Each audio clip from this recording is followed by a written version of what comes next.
Efendim programımızın bu bölümünde TEOK üzerinde duracağız. Görüyorsunuz bir önceki bölümde üniversiteye giriş, bu bölümde TEOK. Tüm konularda sizin yanınızda olmaya çalışıyoruz. Evet, konuklarım Biltes Koleji Genel Müdürü ve değerli dostum Sayın Fatma Tuğcu. Yine aynı okulun 7. sınıfından 8. sınıfa geçen Ceyda Ceren Eski. Hoş geldiniz değerli dostlar. Sayın Hocam, hemen size dönmek istiyorum. Gazetelerde de basında da yer aldı bu. TEOK'ta birinci dönemden 2 soru mu iptal oldu? Önce oradan bir başlayalım. Evet, birinci dönemden Türkçe dersinin A kitapçığının 8. sorusu ve Türkiye Cumhuriyeti İnkılap Tarihi ve Atatürkçülük yine A kitapçığının 4. sorusu iptal edildi. Bu tüm öğrenciler için şimdi doğru kabul edilerek değerlendirilecek. Efendim herhangi bir panik lütfen yapmayınız. Sayın Tuğcu da belirtti. 2 tane soru var iptal edilen ama Milli Eğitim bunları tüm öğrenciler için doğru yapılmış soru olarak kabul edeceği için herhangi bir kaybınız şu anda söz konusu değil. Efendim peki böyle 2 tane soru iptal olursa, benim bildiğim kadarıyla yanlış söylemeyeyim, yerleştirme puanları yeniden hesaplanması mı gerekiyor? Tabii ki. Yeniden tabii hesaplanacak. Puanların yeniden hesaplanması gerekir. O zaman yani Milli Eğitim Bakanlığı TEOK'la ilgili yerleştirme puanını yeniden hesapladıktan sonra 29 Haziran'da açıklayacak. Çünkü o soruları doğru kabul ediyor. Yani oraya bir puan vermiş oluyor otomatik olarak. Peki gördünüz, içiniz rahat etsin. Herhangi bir problem söz konusu değil. Yolunuz açık olsun efendim. Hanımefendi şimdi özel okulların tabii tercih dönemi başlıyor. Ne zaman? 30 Haziran'da. Ne zamana kadar devam ediyor? 14 Temmuz'a kadar. Peki sizce, tamam okulunuzda şu anda 8. sınıf yok. TEOK'tan tercih yapacak öğrenci yok ama sizin yıllarca bir tecrübeniz var. Sizce özel okulların Anadolu liseleri ya da fen liseleri nasıl seçilecek? Ya da seçerken nelere dikkat etmek gerekir? Ne dersiniz? Tabii hedefledikleri üniversite çok önemli. Artı çocukların da göstermiş oldukları, ortaokul döneminde göstermiş oldukları performansları. Yani ortalama bir çocuğun çok tavandan bir yer yazması, onun tabii ki tercihlerinden bir tanesinin çarpı işareti koymak demektir. Bunları dikkate almaları gerekiyor. Kendi istedikleri, belirledikleri, puanlarına göre belirledikleri bir sıralama yapması gerekiyor. 25 tane tercih var. Evet. Eskiden siz de hatırlarsınız sıralamalar gelirdi, sıralamalar vardı. Şimdi bu sıralamalar yok. Tercihe esas kontenjanlar veriliyor. Bir liste.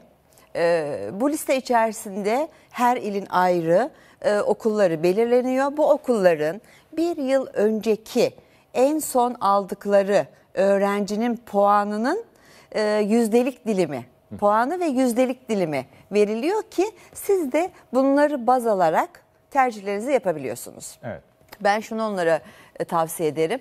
25 tercihin ilk 20'sini istedikleri doğrultuda ve bu puanlarını da göz önüne alarak yapmalılar.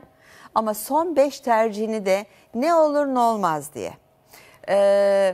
kendi puanlarından daha düşük okulların yüzdelik dilimlerine bakıp oradan da bir 5 tane yazmalılar. Tamam, bu bizim bahsettiğimiz devlet okulları için geçerli değil mi hocam? Yani devletin Anadolu Lisesi, Fen Lisesi ya da Meslek Lisesi. Özel okullara baktığımızda ne yapılıyor? Şimdi ilk etapta o var çünkü. Şimdi, puan veriyorlar galiba değil mi? Şu puana kadar falan deniliyor. Tabii her özel okulun bir taban puanı var. Bunu belirliyor ve bildiriyor. Yabancı özel okulların ise dersler belirleniyor. Kendi yönetmeliklerine göre bunları belirliyorlar. Bazıları diyor ki ben Türkçe, matematik, fen puanına bakarak alacağım. Bazısı Türkçe, matematik, fen, yabancı dil puanına bakarak alacağım diye bunları kendileri belirliyorlar. Hatta bu yıl bazıları da TEOK yerleştirme puanına da bakacağım cümlesini kullananlar. Yani değişik standartlar da var. Aynen. O zaman biz bir velileri uyaralım. Efendim eğer gönlünüzden çocuğunuz yabancı özel okula gitsin diyorsanız lütfen, ki biliyorsunuz İngilizce, bununla birlikte Almanca ya da İtalyanca, bir de Fransızca yapılan bir eğitim var. Öncelikle gitmek istediğiniz okul nasıl bir puanla alıyor, neleri değerlendiriyor, bunu çok iyi öğrenmeniz lazım. Her okulun yoğurt yiyiş şekli ayrı olacaktır. Ayrıca ben sizin yerinizde olsam 1. kayıttan sonra 2. kaydı ya da 3. kaydı devam ederim. Çünkü puanlar Sayın Tuğcu'nun dediği gibi oynamalar gösterebilecektir. Ona göre değerlendirmenizi yaparsınız. Peki hanımefendi, başka bir şey soracağım size. Ola ki çocuk özel okulda bir özel Türk okulunu ya da özel yabancı okulu seçti. Ve e-okuldan da bu milli eğitime bildirildi. Bu çocuğun devlet okullarını seçme hakkı ortadan kaldırılıyor. Şöyle, tercih süreci içerisinde asla böyle bir şey yapılamıyor yani. Evet. Ama sadece nakillerde ona bu hak tanınıyor. Burada şimdi veli de tercihte çok önemli bir noktada. Kesinlikle. Benim çocuğum özel okula mı gitsin, benim Tabii. çocuğum devlete mi gitsin, ikilemde kalacak. Çünkü ola ki nakillerde yer olmazsa gidemeyebilir. Aynen, zaten velileri en çok sıkan nokta bu. Gerçekten çok iyi düşünmeleri gerekiyor. Şimdi ben bir araştırma yaptım. Şöyle bir şey geldi karşımıza. Galatasaray, İstanbul Erkek Lisesi gibi devlet Anadolu liseleriyle özellikle İngilizce eğitim yapan yabancı okullara da bir kıyaslama var. Tabii. O zaman veli burada çok kararlı olacak. Ya orası ya burası. Aynen. Böyle işi şansa bırakma yok. Efendim başka bir şey daha söyleyeceğim. Aldığım bilgiler doğrultusunda geçerliliği var mı? Aldığım bilgileri ben size paylaşıyorum. Bayram tatilinde özellikle yabancı özel okullar açık olacak. Benden size söylemesi. Gidin okulları tek tek arayın. Bayramda açık mısınız? Kayıt alıyor musunuz? Nedir diye sorun. Yarın olumsuz bir şey olduğunda eyvah derseniz iş işten geçer. Bir kere ben bunu bir kez daha size söylemek istiyorum. Efendim geçen sene özellikle özel okullarda kayıt döneminde bir kargaşalar yaşandı. Bu sene böyle bir şey yaşanır mı sizce?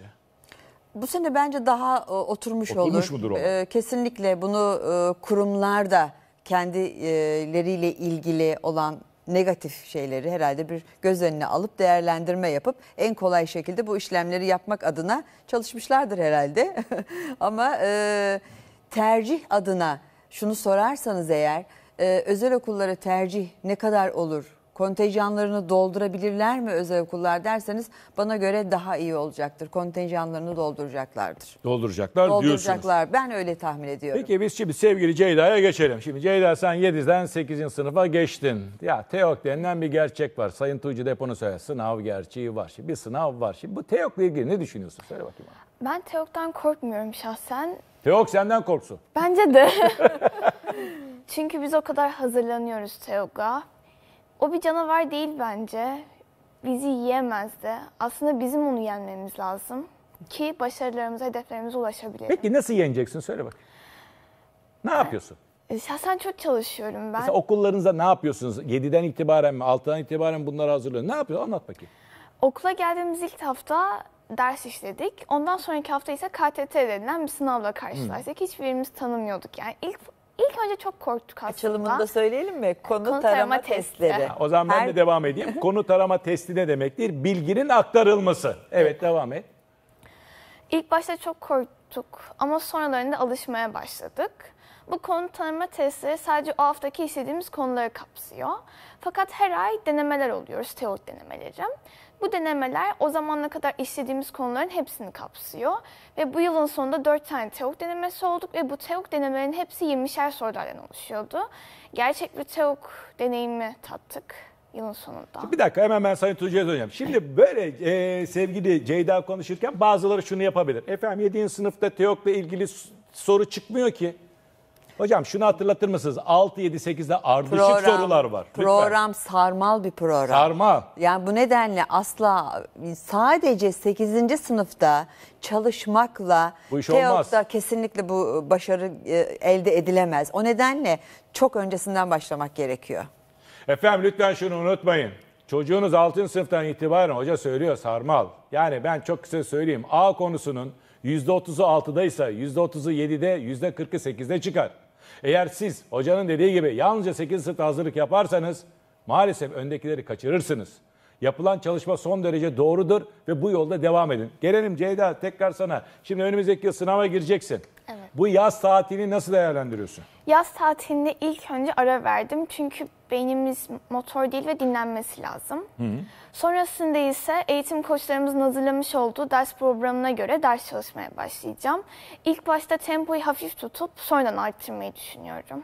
Yani bizim yaz döneminde de devam ediyor. Evet.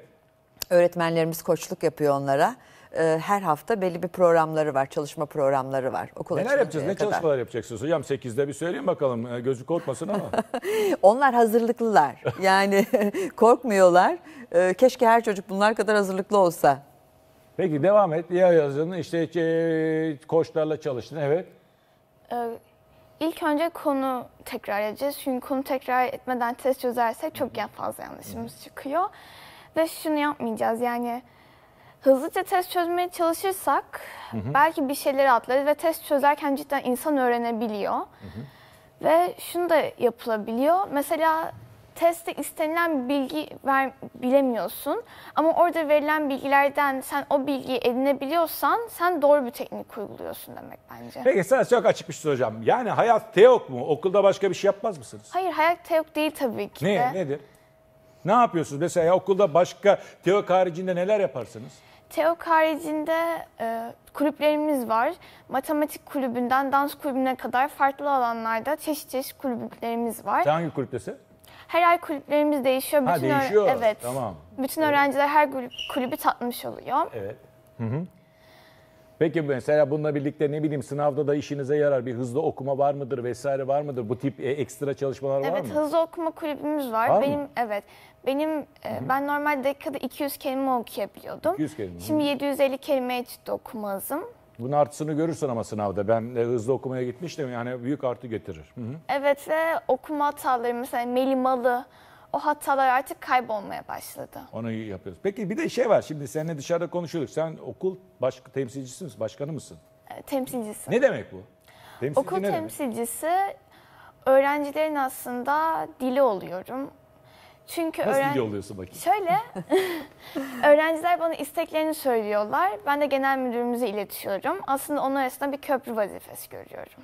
Peki yani bu seçimle falan mı geliyor bu olay? Evet, okulun başlarında seçim Demokratik yaptık. bir seçim mi? Evet. Hepimiz Çok demokratik. Öyle mi? Hepimiz pankartlarımızı aldık. Sen neydi pankartında yazan yazı? Yani ne veriyordun gençler? Ben mi? Ben gezi Vaatlerinden Herkese biraz birer tane var. sandviç mi diyordun yani? Vaatlerinden biraz var. Ben gezi vaati verdim. Sonra şu an tam hatırlamıyorum Gerçekleşti mi vaatlerimi gezi ama- vaati? Evet, gerçekleştirdim. Nereye gittiniz? Çok yere gittik. Çanakkale'ye gittik. Başkan. İl dışı gezilerimizi de yaptık, evet. Onları yaptınız. Atatürk Arboretumu.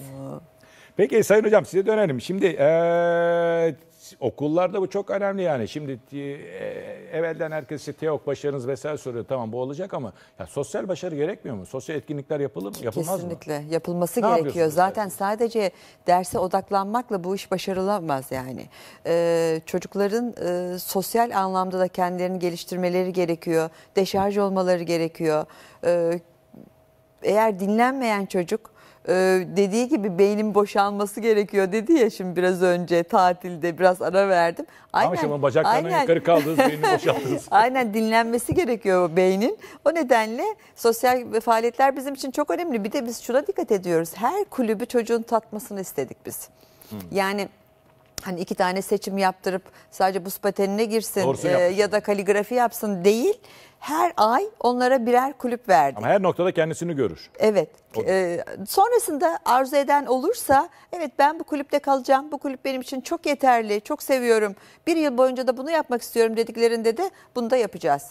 Sen ne olmak istiyorsun? Kozmolog. Ne demek? Kozmolog mu? Aslında uzay Ben bilimi. öğreneyim herkes öğren. Evet. Kozmolog aslında uzay bilimiyle matematiği birleştiren bir bilim dalı. Şu an kozmoloğun en ünlü temsilcilerinden biri Stephen Hawking, hepinizin bildiği Evet. gibi. Aslında Türkiye'de benim kozmolog olmam çok zor bir şey. Çünkü Türkiye'de öyle bir dal yok aslında. Belki ileride açılabilir ama yani Evet. şey olabilir. Eğer açılmazsa zaten açmayı düşünüyorum. Yani sen Döndüğümde. düşünüyorsun Evet. ya da bir Sen ne bileyim üniversiteye teklif edilebilir vesaire. Peki bu tip bir olaya adım atarken 7. sınıfta olsan da 8'e de geçtin. Nasıl bir lise hayal ediyorsun? Şöyle, ben daha sayısal ağırlıklı bir meslek istediğim için daha sayısal ağırlıklı bir liseye gitmem lazım. Nedir bu sayısal ağırlıklı lise dediğin o zaman fen lisesi olur. Evet. Devlet ya da özel bir fen lisesi olacak. Oraya gidecek, oraya düşünüyorsun.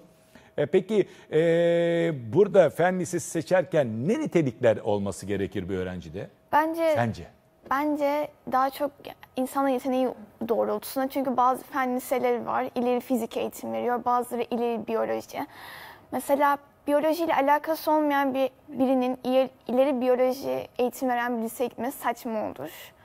Çünkü insanların bence daha çok yeteneği doğrultusunda gitmeleri lazım. Yani gittiği okulda mutlu olması gerekiyor Evet. diyorsun. Peki burada Aile müdahale eder mi? Örneğin sen işte fen lisesine gitmeden Anadolu Lisesi git, yok hayır Güzel Sanatlar Lisesi git. Yani böyle bir müdahaleyle karşı karşıya görüyor musun?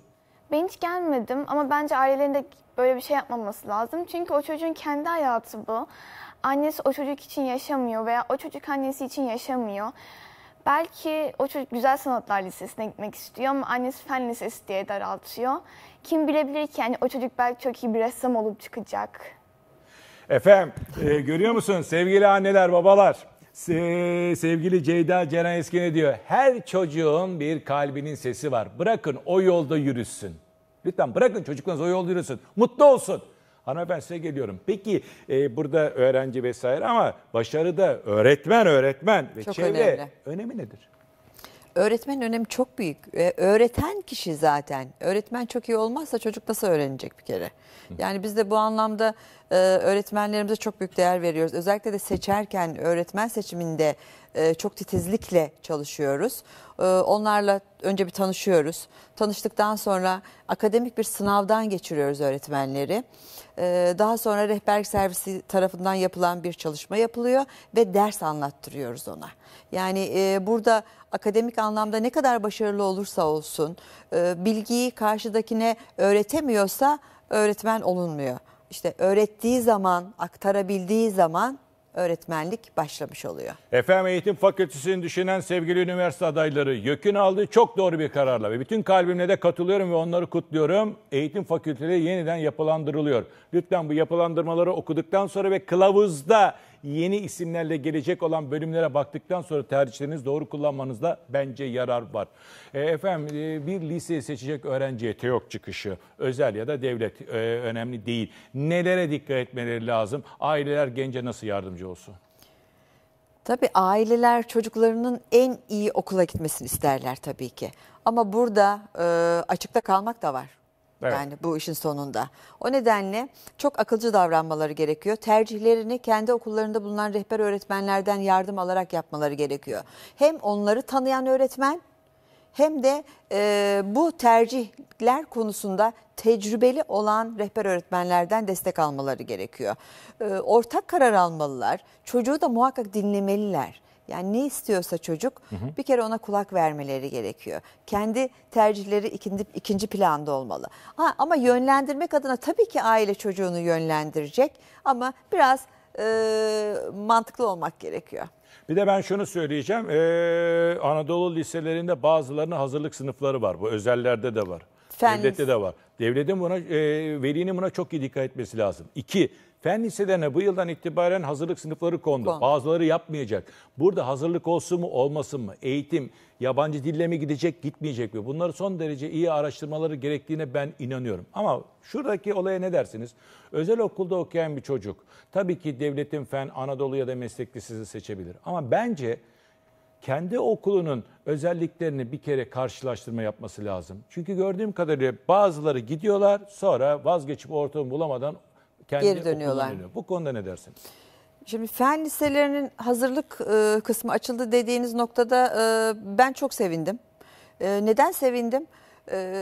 Devlet okullarından gelen çok başarılı çocuklar var. Fen liselerini kazanan ama İngilizce görmemişler. Evet. Yeteri kadar yabancı dil bilmiyorlar. Evet. O çocukların fen lisesini kazanmış bir çocuğun zaten hedefi büyüktür. Fen ve matematik alanındaki branşları tercih edecektir. Bu branşları tercih eden, bu mesleğe sahip olan biri, bir tıp, bir mühendislik, Toparlıyoruz hocam. evet, bir genetik uzmanı olacak bir insanın da kesinlikle yabancı dilde bilmesi gerekir diyorum ben.